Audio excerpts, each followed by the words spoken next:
El Grumman FF, la máquina que cambió todo antes de que existieran los cazas supersónicos, antes de que los portaaviones fueran fortalezas voladoras en el mar, hubo un avión que cambió las reglas del juego para siempre. Un avión que nadie esperaba. Una máquina que nació en una época donde volar ya era un milagro, y aún así, se atrevió a ser diferente. Hoy vamos a recorrer toda la historia de Grumman, desde sus primeros biplanos hasta los drones más avanzados del planeta. Quédate hasta el final, porque lo que viene después te va a dejar sin palabras. El Grumman FF, tren de aterrizaje retráctil, corría el año 1931 cuando despegó por primera vez el Grumman FF. Un biplano de combate que, a primera vista, parecía igual que todos los demás. Pero había algo que lo hacía completamente distinto. Era el primer caza embarcado de la Marina de los Estados Unidos en contar con tren de aterrizaje retráctil. Eso puede sonar simple hoy, pero en aquel entonces era como poner cohetes en una carreta. La aerodinámica mejoró de golpe. La velocidad aumentó. Los pilotos empezaron a ver lo que era posible. Sin embargo, la historia de la aviación no esperó a nadie, y los monoplanos más veloces comenzaron a aparecer en el horizonte, dejando al FF como una reliquia antes de que pudiera demostrar todo su potencial. El Grumman F2F, cabina cerrada, nuevo mundo. A mediados de los años 30, Grumman presentó el F2F, un caza biplano monoplaza que introdujo algo que hoy damos completamente por sentado, la cabina cerrada. Para los pilotos de aquella época, volar con el viento golpeándoles la cara era lo normal. El F2F cambió eso. Ofreció mejor rendimiento, mayor protección, y una sensación de control que los diseños anteriores no podían dar. Pero el tiempo es implacable en la aviación. Su alcance limitado y la velocidad con que avanzaba la tecnología lo dejaron fuera de combate antes de poder escribir una historia más larga. Sirvió brevemente, pero dejó una huella clara. El Grumman F3F, el último biplano. Si el F2F fue un paso adelante, el F3F fue el último capítulo de toda una era. Fue el último caza biplano en servir con la Marina de los Estados Unidos, y lo sabía. Era más veloz, más manejable, más refinado que sus predecesores. Pero cuando llegó la Segunda Guerra Mundial, ya pertenecía al pasado. La historia lo recuerda no solo por lo que fue, sino por lo que inspiró, su diseño, su ingeniería, su alma. Todo eso se trasladó directamente al desarrollo del legendario F4F Wildcat. El F3F no murió. Se transformó. El Northrop Gamma, metal puro y velocidad en los años 30, mientras el mundo todavía dudaba del aluminio como material de construcción aérea, Northrop lanzó el Gamma, un monoplano monomotor de metal puro, con una construcción de piel tensada que era décadas adelantada a su tiempo. Se usó para vuelos de récord, para transporte de correo, para roles militares limitados. Era elegante. Era moderno. Era una declaración de lo que la ingeniería podía lograr. Pero su impacto militar fue menor de lo que su diseño prometía. A veces, adelantarse demasiado al mundo significa que el mundo aún no está listo para ti. El Northrop Delta, transporte con estilo. El Northrop Delta llegó con una propuesta diferente. No era un caza, no era un bombardero, era un transporte de ala baja, todo metal, pensado para uso comercial y gubernamental. Para su época, era rápido. Pero tenía una limitación que no pudo superar: muy pocos asientos, muy poco espacio. Se construyeron apenas unos pocos ejemplares antes de que transportes más capaces lo dejaran atrás. No fue un fracaso, fue un experimento que demostró lo que era posible, aunque el mercado no estuviera listo para apostar por él. El A-17, ataque al suelo, dureza sin igual. El A-17 nació para una misión específica y brutal: atacar al enemigo desde baja altura, directamente, sin rodeos. Fue desarrollado para el Cuerpo Aéreo del Ejército de los Estados Unidos como avión de ataque terrestre. Era robusto, sencillo, confiable. Pero cuando comenzó la Segunda Guerra Mundial, sus limitaciones eran imposibles de ignorar. Era lento, ligeramente armado, y los estándares de combate habían evolucionado sin esperar. Fue retirado del servicio estadounidense temprano en el conflicto, aunque algunos ejemplares encontraron uso en el extranjero. Un guerrero honesto, nacido en el tiempo equivocado. El Northrop Pt. El padre olvidado del Dauntless. Pocos conocen el nombre Northrop Pt. Pero casi todos han escuchado hablar del Douglas SB de Dauntless, el bombardero en picado que cambió el curso de la guerra en el Pacífico. Lo que muchos no saben es que el Dauntless no habría existido sin el BT. Este primer diseño de bombardero en picado, usado por la Marina de los Estados Unidos, tenía problemas de manejo que lo alejaron del éxito. Pero su linaje, su concepto, su estructura, todo eso fue redesarrollado y transformado hasta convertirse en una leyenda. El BT fue el borrador. El Dauntless fue la obra maestra. El JF-DAC, el anfibio que nadie subestimó, no era rápido. No estaba fuertemente armado. Pero el JF-DAC hacía algo que muy pocos aviones podían hacer en su época: despegar y aterrizar tanto en tierra como en agua. Este biplano anfibio monomotor fue usado principalmente para utilidad y transporte, y en esas misiones secundarias, demostró ser increíblemente valioso. En zonas costeras, islas remotas, misiones de rescate, el DAC aparecía donde los demás no podían llegar. A veces, la versatilidad vale más que la velocidad.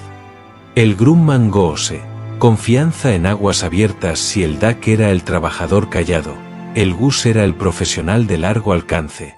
Un avión anfibio bimotor diseñado tanto para uso civil como militar, el Gus ofrecía algo que sus contemporáneos rara vez podían garantizar: confiabilidad.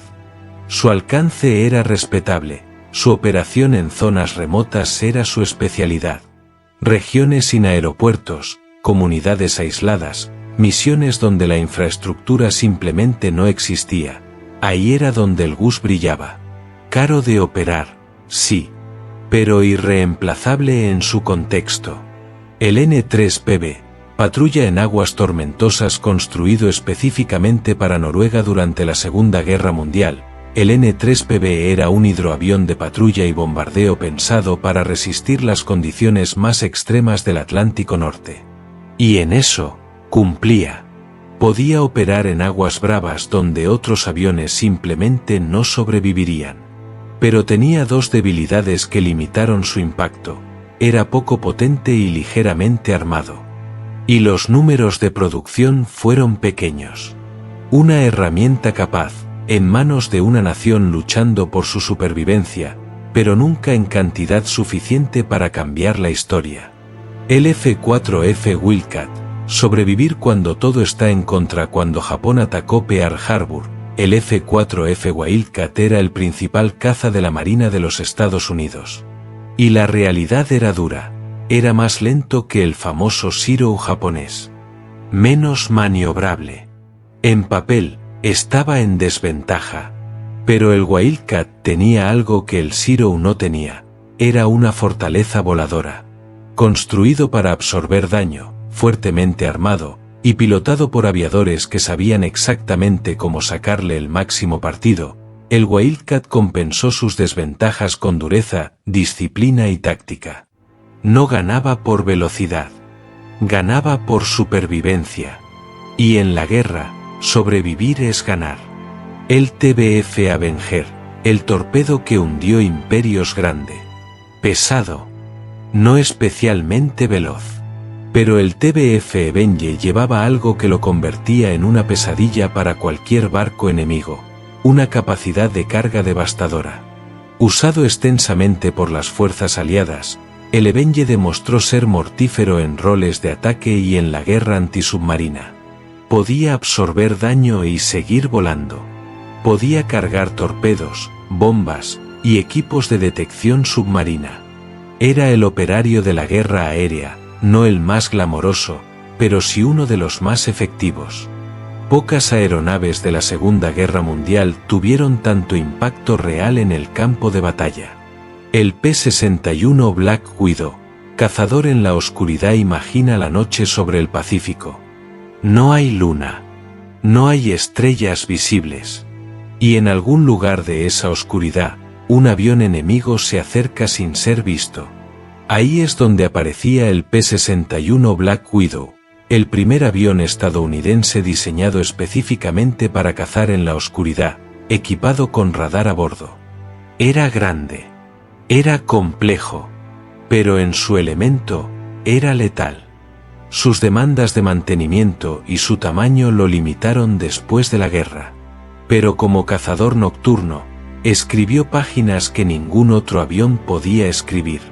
El F-6F Hellcat, la respuesta al Zero. La Marina de los Estados Unidos necesitaba una respuesta al Mitsubishi Zero. Una respuesta contundente. Y esa respuesta fue el F-6F Hellcat. No fue diseñado para ser el más ágil. Fue diseñado para sobrevivir, para destruir, para proteger. Blindaje. Potencia de fuego. Capacidad de aguantar daño y seguir en combate. El resultado fue uno de los índices de victorias más altos de cualquier caza de la historia, más de 5,000 aviones enemigos derribados. El Hellcat no bailaba en el cielo como el Zero. El Hellcat aplastaba al Zero. Y la diferencia fue decisiva en el Pacífico. El Vieon, pequeño pero confiable. No todos los héroes son grandes. El Vieon era un pequeño avión anfibio de corto alcance, diseñado para transporte rápido y eficiente. No tenía una carga útil impresionante. No cubría grandes distancias. Pero era confiable, y eso, en aviación, vale oro. Sirvió tanto en roles civiles como militares, encontrando su lugar en misiones donde la discreción y la adaptabilidad importaban más que la potencia bruta. El F-7F Tigercat, demasiado poderoso, demasiado tarde. Twin motores. Alta velocidad. Armamento pesado. El F-7F Tigercat era, sobre el papel, una bestia. Pero llegó demasiado tarde para la Segunda Guerra Mundial, y los portaaviones de la época tenían problemas para operarlo. No encajaba perfectamente en el sistema que debía servir. Sin embargo, en roles de posguerra, encontró su ritmo. A veces, una máquina necesita que el mundo catch up con ella antes de poder demostrar lo que vale. El F-8F Bearcat, velocidad pura en motor de pistón ligero. Feroz. Increíblemente rápido para un avión de pistón. El F-8F Bearcat era exactamente lo que la Marina pedía. Un caza de alto rendimiento que pudiera subir al cielo más rápido que nadie. Trepaba como un cohete. Alcanzaba velocidades que dejaban boquiabiertos a los pilotos de prueba. Pero entró en servicio después de la Segunda Guerra Mundial, y el combate que merecía nunca llegó. Su uso en combate fue mínimo. Su reputación, sin embargo, fue enorme. Los aviadores que lo volaron nunca olvidaron la experiencia. El Mallard, lujo en el agua. El Grumman Mallard fue un avión de transporte anfibio bimotor diseñado principalmente para uso civil. Ofrecía más capacidad que los diseños anteriores y un nivel de comodidad que sus predecesores no podían igualar. Pero era caro de operar, y el mercado anfibio nunca fue masivo. Quedó como una opción de nicho, elegante, capaz, y admirado por quienes podían permitírselo. El AF Guardian, un paso adelante en antisubmarinos. El AF Guardian tiene el honor dudoso de ser el primer avión de guerra antisubmarina construido específicamente para esa misión por la Marina de los Estados Unidos. Pero tenía un problema fundamental que ningún ingeniero supo resolver a tiempo. Para completar una sola misión antisubmarina, se necesitaban dos aviones, uno para detectar, otro para atacar. Era ineficiente. Era costoso. Y fue reemplazado rápidamente por diseños más integrados que podían hacer ambas cosas solos. Primer intento, lección aprendida. El U-16 Albatros, rescate en aguas bravas. Cuando un piloto caía al mar, el U-16 Albatros era muchas veces la única esperanza. Un avión anfibio de largo alcance, diseñado para búsqueda y rescate en condiciones oceánicas extremas. Podía posarse en aguas agitadas donde ningún helicóptero se atrevería a ir. Era exigente en mantenimiento. Pero su capacidad de operar en mar abierto, su alcance y su resistencia justificaron cada hora de servicio. Hubo pilotos que volvieron a casa gracias al Albatros. Y eso lo dice todo. El F-9F Panther, el primer jet de Grumman, la era del pistón había terminado. Los jets llegaban para quedarse. Y Grumman respondió con el F-9F Panzer, su primer caza a reacción exitoso. No era el más veloz de su generación. No rompía todos los récords. Pero era confiable, y eso importaba más de lo que muchos reconocían. En la guerra de Corea, el Panzer voló misiones reales, enfrentó combate real, y demostró que Grumman sabía cómo hacer la transición al mundo del jet. Fue el comienzo de algo mucho más grande. El F-9F Cougar, alas en flecha. El Cougar llegó como una evolución del Panzer, las mismas raíces, pero con alas en flecha que prometían mayor velocidad y rendimiento. Las mejoras llegaron, pero fueron modestas. Su participación en combate fue limitada. Pero cumplió una función crítica. Fue el puente entre la primera generación de jets navales y los cazas más avanzados que vendrían después. No fue la estrella del espectáculo. Fue el actor de reparto que mantuvo todo en marcha durante la transición. El F-89 Scorpion, guardián del espacio aéreo en plena Guerra Fría, con la amenaza de bombarderos soviéticos sobrevolando el Ártico, los Estados Unidos necesitaban un guardián. El F-89 Scorpion fue diseñado para eso: interceptación en todo tipo de clima, defensa del continente. Las primeras versiones sufrieron problemas de confiabilidad que pusieron en jaque su reputación. Las variantes posteriores mejoraron sus capacidades. Pero su vida operacional fue corta. La tecnología no daba tregua, y el Scorpion fue reemplazado antes de poder escribir la historia que prometía. El F-11 Tiger, velocidad supersónica, alcance limitado. El F-11 Tiger alcanzaba velocidades supersónicas, y eso era impresionante. Pero tenía un talón de Aquiles que ninguna cantidad de velocidad podía compensar: alcance corto y carga útil limitada. En combate real, esas limitaciones reducían drásticamente su valor en primera línea. Hoy es más recordado por algo completamente diferente. Fue el avión de los Blue Angels, el equipo de acrobacia aérea de la Marina. Quizás su legado más brillante fue pintado en el cielo, no en el campo de batalla. El S-2 Tracker, eficiencia antisubmarina. No era rápido.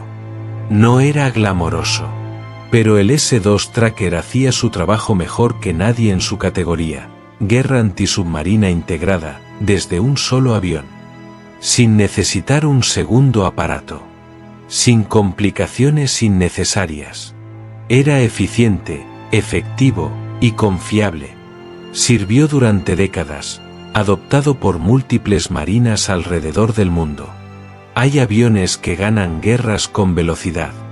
Y hay aviones que ganan guerras con inteligencia. El Tracker era del segundo tipo. El C-1 Trader, logística en el portaaviones. Detrás de cada operación de combate hay una cadena logística que la hace posible. El C-1 Trader era parte esencial de esa cadena para los portaaviones de la Marina. No era rápido. No estaba armado. Pero transportaba lo que se necesitaba, cuando se necesitaba, desde y hacia el portaaviones. Su rol era logístico, no táctico. Y en la guerra, sin logística, no hay táctica posible. El E-1 Tracer, primeros ojos en el cielo antes de que existieran los sistemas de alerta temprana avanzados que conocemos hoy. El E-1 Trace fue uno de los primeros en intentarlo. Sus capacidades de radar eran limitadas para los estándares modernos, pero en su momento, llenó un vacío crítico. Ver al enemigo antes de que llegue es la diferencia entre prepararse y ser sorprendido. El Trace entendió eso a Van la Lettre. Fue reemplazado con el tiempo, pero su legado vive en cada sistema de alerta temprana que lo sucedió. El A6 Intruder, ataque en cualquier condición: lluvia, noche, tormenta. Ninguna condición era suficiente para detener al A6 Intruder. Un avión de ataque con capacidad para todo tipo de clima, largo alcance, y una carga de bombas que hacía temblar al enemigo. No era veloz. No era ágil. Pero golpeaba fuerte, golpeaba lejos, y golpeaba cuando nadie más podía hacerlo. Fue altamente efectivo en Vietnam, en el Líbano, en el Golfo Pérsico. El Intruder no hacía declaraciones. Simplemente cumplía. Y eso lo hizo uno de los aviones de ataque más respetados de la historia de la aviación naval. El OV-1 Mohawk, ojo sobre el campo de batalla mientras los soldados avanzaban por terreno desconocido. Alguien tenía que ver lo que ellos no podían. El OV-1 Mohawk era ese alguien. Un avión de vigilancia del campo de batalla con capacidad de despegue corto, diseñado para volar bajo y lento sobre zonas de conflicto, recopilando información vital. Era vulnerable al fuego desde tierra. Eso era un hecho conocido. Pero la inteligencia que entregaba salvaba vidas. Con la llegada de los drones, su papel fue disminuyendo, pero por décadas, el Mohawk fue los ojos del ejército en tierra. El F-15 Reporter, espía silencioso derivado del P-61 Black Widow. El F-15 Reporter era un avión de reconocimiento fotográfico diseñado para una sola misión: ver sin ser visto. Era rápido. Era sigiloso en su propósito. Pero no llevaba armamento. Su única defensa era la velocidad. Sirvió brevemente antes de ser reemplazado por aviones a reacción mucho más capaces. Un espía del cielo en una era donde los espías aún necesitaban alas y película fotográfica. El T-38 Talón, formando a los mejores pilotos del mundo. Si quieres entender el nivel de los pilotos de combate estadounidenses, mira el avión en el que se entrenaron, el T-38 Talón. El primer jet de entrenamiento supersónico del mundo. Simple en su filosofía. Robusto en su construcción. Brutal en sus exigencias al piloto. No permitía errores. Y eso era exactamente el punto.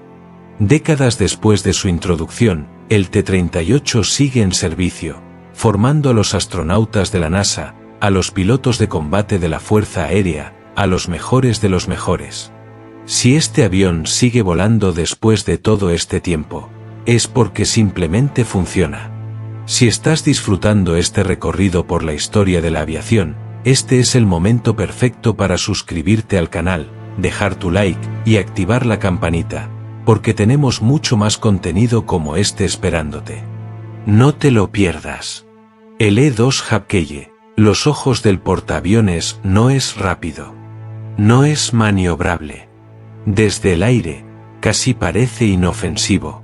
Pero el E-2 Hapkeye es quizás el avión más importante que opera desde un portaaviones, porque sin él, todo el grupo de combate vuela ciego. Sus sensores, su radar giratorio, sus sistemas de mando y control transforman al portaaviones en una plataforma de inteligencia móvil. En cada conflicto moderno donde ha participado la Marina estadounidense, el Hapkeye ha estado ahí, invisible para el enemigo, esencial para los aliados. Sigue siendo absolutamente relevante hoy en día. El Gulfstream y el nacimiento de un ícono corporativo a finales de los años 50, Grumman decidió entrar en un mercado completamente diferente, la aviación ejecutiva. El resultado fue el Gulfstream, un avión de negocios turbohélice que ofrecía comodidad y confiabilidad para ejecutivos y gobiernos. Para su época, fue una declaración de intenciones. Estableció la presencia de Grumman en el mundo de la aviación corporativa, y sembró la semilla de lo que se convertiría en una de las marcas más reconocidas en jets privados del planeta. El Grumman ACAT, Trabajando la tierra desde el aire, no todos los aviones nacen para la guerra o para el lujo. El Grumman AG-CAT fue diseñado para algo completamente diferente: trabajar la tierra. Un avión agrícola diseñado para fumigación y aplicación de productos, construido para ser robusto, simple y capaz de resistir las condiciones más exigentes del vuelo a baja altitud. Era lento. Era básico. Pero en el campo, esas virtudes valen más que la velocidad supersónica. Miles de cosechas se salvaron gracias a aviones como este.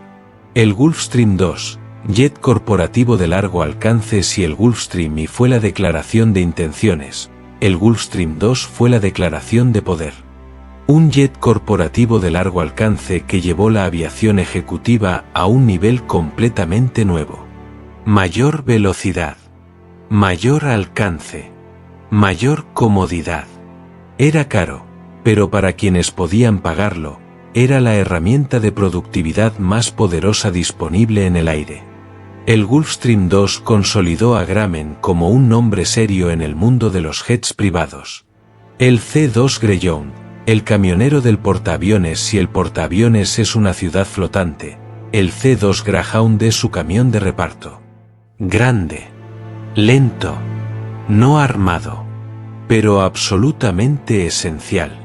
Su misión es simple y crítica: llevar personal, piezas de repuesto, correo y suministros desde tierra al portaaviones en mar abierto. Sin el Greyhound, el portaaviones se queda sin lo que necesita para operar. No hay glamour en eso, pero hay honor en ser indispensable. El F-14 Tomcat, la leyenda del cielo, y llegamos al avión que necesita poca presentación. El F-14 Tomcat. Caza de defensa de flota de largo alcance. Alas de geometría variable. Radar AWG-9 capaz de rastrear múltiples blancos simultáneamente. Misiles AIM-54 Phoenix con un alcance devastador. Era caro. Era complejo. Era exigente en mantenimiento. Pero durante la Guerra Fría, cuando la amenaza soviética era real y cercana, el Tomcat era el guardián que la Marina necesitaba. Nadie que lo viera en acción podía dudar de su poder. Y nadie que lo pilotara lo olvidaba jamás. El AA-5, aviación para todos. No todo en la aviación es guerra y espionaje. El AA-5 fue un avión civil ligero diseñado para pilotos privados, económico, accesible y razonablemente capaz para uso general. No rompía récords. No intimidaba a nadie, pero abría las puertas de la aviación a personas comunes que soñaban con volar. Y ese sueño, humilde y silencioso, tiene tanto valor como cualquier misión de combate. El B-2 Spirit, la bomba que nadie ve venir. Hay aviones que se ven, y hay aviones que no. El B-2 Spirit pertenece a la segunda categoría, y eso lo convierte en uno de los sistemas de armas más temidos del planeta. Un bombardero estratégico furtivo con capacidad de penetrar las defensas más avanzadas del mundo sin ser detectado. Su supervivencia en combate es excepcional. Su costo también es excepcional. Cada unidad vale miles de millones de dólares. La flota es pequeña. Pero cuando el B-2 aparece en el tablero, cambia el juego por completo. El E-8 Joint Stars, vigilancia terrestre desde las alturas basado en un viejo airframe comercial. El E-8 Joint Stars hace algo que ningún satélite puede hacer con la misma inmediatez: vigilar el movimiento de tropas y vehículos enemigos en tiempo real desde el aire. Sus sensores son avanzados. Su plataforma, sin embargo, está envejeciendo. Los programas de reemplazo llevan años en discusión. Pero mientras esté en el aire, el Joint Star sigue siendo uno de los sistemas de inteligencia más valiosos que tiene el ejército estadounidense. El RQ-4 Global Hawk, el ojo que nunca duerme a gran altitud, invisible para la mayoría de los radares. El RQ-4 Global Hawk vuela durante horas y horas sobre territorios enemigos, registrando todo lo que sucede debajo. Sin piloto. Sin límites de resistencia humana. Solo sensores, tecnología y una conexión satelital que convierte cada vuelo en una misión de inteligencia masiva. Es caro de operar. Los satélites y otros drones compiten con él. Pero cuando se necesita vigilancia persistente sobre una zona caliente, pocos sistemas pueden igualar lo que ofrece el Global Hawk. El MQ-8 Fire Scout, reconocimiento sin piloto. El MQ-8 Fire Scout lleva el concepto del dron a un territorio completamente diferente, el helicóptero no tripulado. Diseñado para reconocimiento y vigilancia desde plataformas navales, el Fire Scout prometía llenar un vacío importante en las capacidades de la Marina. Pero la realidad operacional fue más complicada que el papel. Carga útil limitada. Resistencia modesta. Fiabilidad operacional desigual. No fue el revolucionario que muchos esperaban, pero fue un paso importante en el camino hacia los sistemas autónomos que definirán la guerra del futuro. El MQ-4C Tritón, el futuro de la vigilancia marítima. Y llegamos al final de este viaje extraordinario por la historia de Grumman con uno de sus capítulos más modernos, el MQ-4C Tritón. Un dron de vigilancia marítima derivado del Global Hawk, diseñado para patrullar océanos durante horas interminables, rastreando barcos, submarinos y amenazas que ningún ojo humano podría detectar desde tierra. Su resistencia es extraordinaria. Su costo, también. Y su efectividad depende en gran medida de su integración con aeronaves tripuladas que completen la misión. Es el futuro de la vigilancia, y ese futuro ya está aquí. Desde el primer biplano en 1931 hasta los drones que hoy patrullan los océanos del mundo, Grumman construyó máquinas que cambiaron la historia. Cada avión contó una historia diferente. Cada uno dejó una huella. Y ahora te preguntamos a ti, ¿cuál de todos estos aviones te pareció el más peligroso, el más fascinante o el que más te sorprendió? Cuéntanos en los comentarios, queremos leer tu respuesta.